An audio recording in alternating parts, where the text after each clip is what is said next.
Bana, kama hujajirasimisha basi nikwambie tu kwamba BASATA wameshafika ndani ya Mwanza na una nafasi ya kuhakikisha kwamba unarasimisha hiyo sanaa unayoifanya. Kuna mengi ya kufahamu kwa sababu tuko na BASATA ndani ya Mwanza. Bana, kama unavyoona hapa kuna bango kabisa limeandikwa Baraza la Sanaa Taifa, na moja kati ya kitu ambacho tumekuwa tukikiona muda mrefu ni swala zima la urasimishaji, na hapa tuko na Bwana Das ambaye yeye anatokea BASATA. Atatuambia jambo la msingi sana ambalo limefanya mpaka wao wafike Mwanza, na ni sababu hipi muhimu ambayo inawapasa pia wale wote ambao wanafanya sanaa hapa Mwanza wanatakiwa kurasimisha kazi zao, na ni wakina nani pia. Yote hayo tutayafahamu. Bana, mambo vipi? Safi, habari za Mwanza? Mwanza ni njema, karibu tena. Asante sana. Aha. Bwana Das, najua kuna vitu vingi ambavyo tungependa kuvifahamu sasa kwenye swala zima la urasimishaji. Watu wengi wanasikia tu kurasimisha, lakini inawezekana kuna wengine hawajui labda ni sanaa zipi hasa ambazo tunafaa kuzirasimisha BASATA. Asante. Cha kwanza, urasimishaji wa kazi ya sanaa unaanza na kila mtu, ambapo tunasema kila mtu kwa sababu kila mtu anafanya kazi ya sanaa, lakini unapofanya kazi ya sanaa kama ndio chanzo cha mapato yako, inabidi ujirasimishe ili uweze kutambulika na Baraza la Sanaa la Taifa, ambalo ndio lina jukumu la kusimamia na kulea wasanii na wadau wa sanaa. Na unapojirasimisha kupitia mfumo wa AMIS, unaweza kujisajili ukiwa kama ni mdau, mfanyabiashara au msanii. Tunaposema mdau ni yule mtu anayejihusisha na sanaa. Mfano kampuni ambayo inajihusisha na matangazo tutasema kama mdau, lakini pia mtu anamiliki baa ambayo anatumia kazi za sanaa, lakini pia mtu anafanya biashara za sanaa kama mapambo, kwa hiyo tunaita wadau. Lakini tunayemwita msanii ni yule mtu anayefanya kazi moja kwa moja kama mchoraji, mpambaji mwenyewe, mtu wa kuimba. Hao ni wasanii moja kwa moja. Okay. Hapa Mwanza najua kuna watu wengi ambao wanafanya sanaa hizo zote ambazo umezitaja, na ni jambo ambalo litachukua muda gani? Kwa sababu najua wengi walikuwa wanazungumza kwamba bana, sasa tunaanzia wapi, tunaishia wapi? Kuna mwingine ndio anasikia kurasimisha lakini hajui aanzie wapi. Hiyo mmekuja kuwasaidiaje sasa wale ambao inawezekana wanataka kurasimisha lakini hajui aanzie wapi? Okay, usajili wetu kwa saizi au urasimishaji wetu ni kazi nyepesi, kwa sababu tunajisajili kupitia njia ya online na kupitia mfumo wa AMIS ambao ni Artist Management Information System, mfumo wa wadau wa sanaa ambao unaweza kujisajili kwa kutumia hata simu yako ya kiganjani. Ukiandika sanaa.go.tz unakupeleka moja kwa moja sehemu ya jisajili, ambao unatakiwa uwe na NIDA namba pia na TIN namba. Ukiingiza taarifa zako utaweza kuomba kibali, na ndani ya muda mfupi utapata control number, na baada ya kulipia unafanikiwa kupata kibali chako. Lakini watu wanajiuliza maswali kwamba kwa nini inaonekana sasa hizi tunakaa sana kusajili, na kuna matangazo yalitoka kwa watu kama MC, ma DJ, na wengi wanalalamika kwamba sisi mbona tunasajiliwa BASATA. Zile ni kazi za sanaa moja kwa moja, na tumepokea changamoto zao, hasa kwa Mwanza pia wanalalamika hawana NIDA namba, wengine hawana TIN namba. Ndio maana leo hii tupo Mwanza ili kuweza kuwasaidia urasimishaji wa zoezi hili. Na kwa haraka haraka, najua leo ndio siku ya kwanza ambao mnafanya urasimishaji kwa hapa Mwanza physically, lakini ni kitu ambacho kitadumu kwa siku ngapi, labda in case labda kuna mtu yuko mbali na anataka kufanya urasimishaji? Tumeanza jana kiwalisia, tulikuwa jana kwenye tuzo za mdau shupavu, lakini zoezi lilikuwa linaendelea, lakini pia leo tunaendelea. Tutakuwepo hapa siku ya Alhamisi, urasimishaji utakuwepo, lakini hata baada ya kuondoka tutaendelea kwa sababu urasimishaji wetu ni online. Hivyo wadau wataweza kurasimishwa kupitia njia za mawasiliano, lakini pia mfumo upo active masaa 24. Lakini pia tuna maafisa utamaduni ambao hata hapa tunao wa jiji la Mwanza na mkoa ambao wanaweza wakasaidia kwa hatua za mwanzo za urasimishaji wao. Okay. Najua kila mtu akisikia urasimishaji ni ka procedure fulani ambako mwisho wa siku sasa kuna mwingine atakuwa anajiuliza, sasa nikienda kurasimisha kazi yangu, labda sanaa yangu, labda ya uchoraji, ni tofauti na yule labda DJ, au gharama zinafanana? Sanaa ni pana sana. Na hata sasa hizi tukisema tuulizane hapa kuna aina sanaa ngapi tutapata majibu. Lakini sisi kama BASATA tunasimamia sanaa kubwa 3. Ambapo tuna sanaa za maonesho ambapo ndani yake kuna watu kama MC, kuna mazingaombwe, kuna sarakasi. Lakini tuna sanaa za muziki ambazo kuna kama singeli, bongo flavor, lakini pia kuna ma DJ watakuwa hapo. Tuna sanaa za ufundi ambazo ni uchongaji, upambaji, hadi keki zitaingia, wapiga picha. Gharama zinatofautiana kutokana na kibali cha aina moja na kibali cha aina nyingine. MC au DJ hajisajili kwa shilingi 50,000, lakini msanii wa kawaida ni shilingi 20,000 kwa anapoanza na kuuisha ni shilingi 10,000. Lakini pia kwenye mfumo wetu unaweza kusajili kikundi ambao gharama yake ni shilingi 60,000, lakini unaweza kusajili kampuni gharama yake ni shilingi 1,500,000. Lakini pia hizo kampuni, kuna kampuni zinazotumika kutumia wasanii kwa ajili ya matangazo, gharama yake inaenda hadi shilingi milioni 2. Kwa mfumo wetu una uwanja mkubwa sana wa kusajili, hadi tunaweza tukasajili mtoto wa chini ya miaka 18 ambaye tunamsajili kama garanta, ambaye ni namba itayotumika inaweza ikawa ni ya mzazi wake au mlezi wake. Na mpaka dakika hii ambayo tunazungumza, tangu jana leo, mwitikio ukoje mpaka sasa? Mwitikio mzuri. Watu waliofika leo asubuhi tayari tunao, tunaendelea nao, lakini pia tushapokea simu nyingi za Mwanza. Mwingine anasema yuko mbali kidogo, lakini anapewa maelekezo, anaweza kujisajili kwa sababu ya urahisi wa mfumo wetu. Wanaendelea na usajili na tupo hapa, tunawapokea muda wote watakaofika. Okay. Kwa faida ya wengi, unaweza ukawaambia vitu vya msingi ambavyo anatakiwa kuwa navyo kwenye urasimishaji? Vitu vya msingi, cha kwanza kabisa ni NIDA namba, kwa sababu wewe ndio utambulisho wako, unataka kutambulisha wewe ni nani. Na mfumo wetu ili uweze kujisajili, kitu cha kwanza tunachoingiza ni NIDA namba na kuweza kujibu maswali ya kudhibitisha NIDA namba ni ya kwako. Baada ya hapo utaingiza taarifa zako za mawasiliano, ikiwa ni kama email, namba ya simu. Baada ya hapo utatumiwa link ya kutengeneza password au nywila. Baada kinachofuata hapo ni TIN number.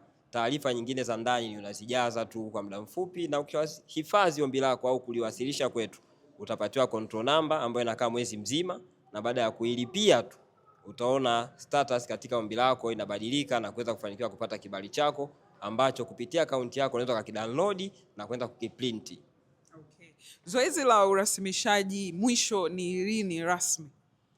Zoezi la urasimishaji ni endelevu, kwa sababu leo hii kuna mtu mwingine alikuwa afanye kazi ya sanaa na amua ingie kwenye sanaa. Kwa hiyo ni zoezi endelevu, ila tunachoshauri ni kwamba mdau asifanye kazi ya sanaa bila kuwa na kibali kutoka Baraza la Sanaa la Taifa, kwa sababu sheria zinatuongoza na kuna adhabu zake za kufanya kazi ya sanaa bila kuwa na kibali, ambapo kwa faini inaanzia shilingi milioni 1 na isiyozidi shilingi milioni 3. Okay. Umezungumzia hapo kwamba kuna fine in case mtu atafanya kazi ya sanaa lakini hajajirasimisha. Ni ikitokea kwamba kweli mtu labda alikuwa anatamani kujirasimisha lakini labda hajajirasimisha kutokana na sababu zake binafsi na anaendelea kufanya kazi za sanaa, ila labda mjafanikiwa kumkamata ama kufahamu kwamba kuna fulani anafanya kazi ya sanaa pasipo kujirasimisha. Sasa hii inaendaje, yani nyinyi kuweza kugundua kwamba labda huyu kazi yake ameirasimisha na huyu hajarasimisha? Asante. Cha kwanza, saizi kwa kutumia teknolojia tunaweza kubainisha hivyo, kwa sababu kupitia mifumo mbalimbali tunaweza tukagundua huyu amerasimisha, huyu hajarasimisha. Kama mnavyoona kwenye bango letu hapa, mfumo wetu wa AMIS umeunganika na mifumo 7, ambapo utapoenda kwenye hii mifumo mingine kuhitaji kupata huduma itakudai urudi katika mfumo wa BASATA ili uweze kupata kibali. Lakini kuna yule mtu anayefanya kazi ya sanaa ikiwa yeye kama solo artist. Ni kama ile umeshazoea kutembea koridoni uchi, siku unayotembea unakutana na mama mkwe, sijui itakueje.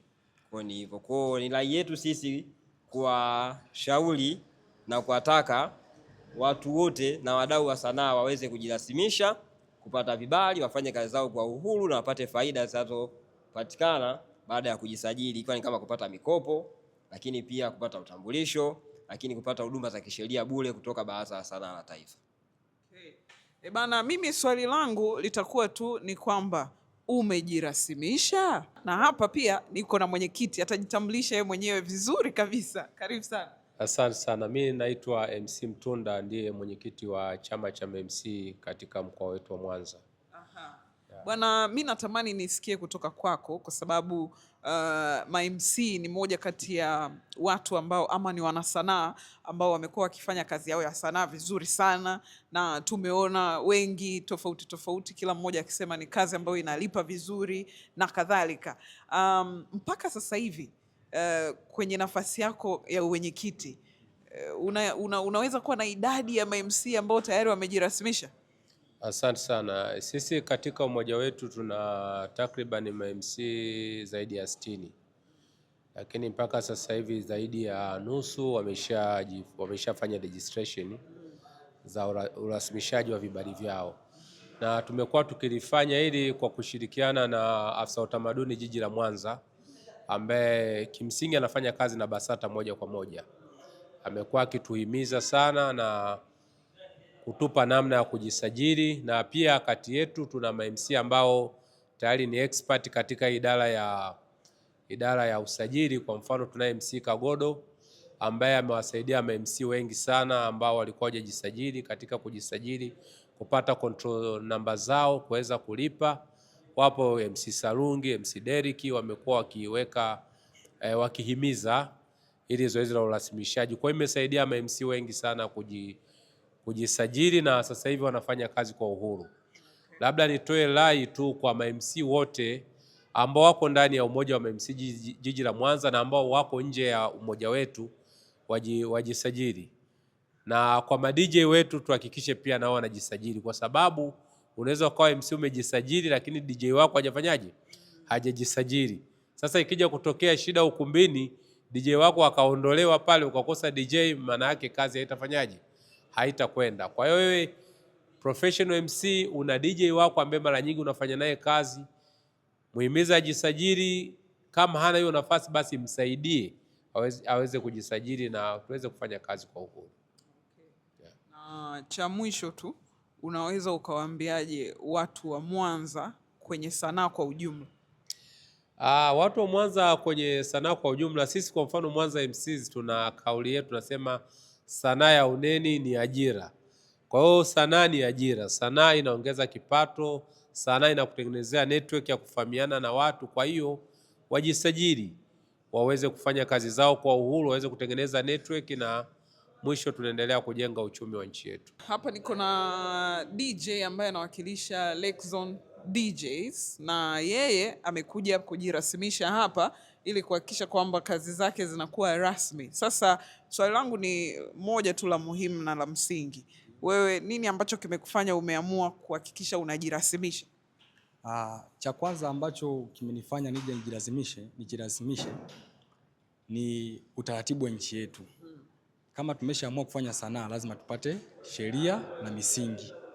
Sasa endapo utapokuwa unakiuka sheria za nchi yako, basi kwa utakuwa sio mzalendo wa nchi. Ndio cha kwanza hicho. Na mpaka sasa hivi najua kuna ma DJ wengi ambao wako pale Lexon DJs. Unahisi ni mko kama wangapi hivi, na katika hiyo idadi ni wangapi hivi ambao tayari wameshajirasimisha? Sema ukweli, kwenye idadi yetu ya Lexon DJ wengi bado hawajajirasimisha. Na ndo kama umeona Mwanza tumefikiwa. Kwa kama ili zoezi itazidi kuendelea, na sisi tutapiga promo ili ma DJ wafanyeje, waendelee na hili zoezi. Kwa sababu itakuja itokee changamoto, umepata kazi wewe hujarasimishwa na unaofanya naye kazi amerasimishwa, itakubidi uiache ile kazi. Sheria zitachukuliwa kama walivyokuwa mwanzo wameshasema, ukikutwa hujarasimishwa na BASATA kuna sheria zinachukuliwa. Kwa hiyo mimi naomba kama ili zoezi linaendelea, ma DJ wenzangu kama wananisikiliza pande zote wajitokeze kwa wingi, maana hizi ni sheria za nchi yetu. Kama utashindwa kufuata hizi sheria basi tuachie nchi yetu. Endelea kuifuatilia YouTube channel yetu Jembe FM TZ. Subscribe, comment, like and share.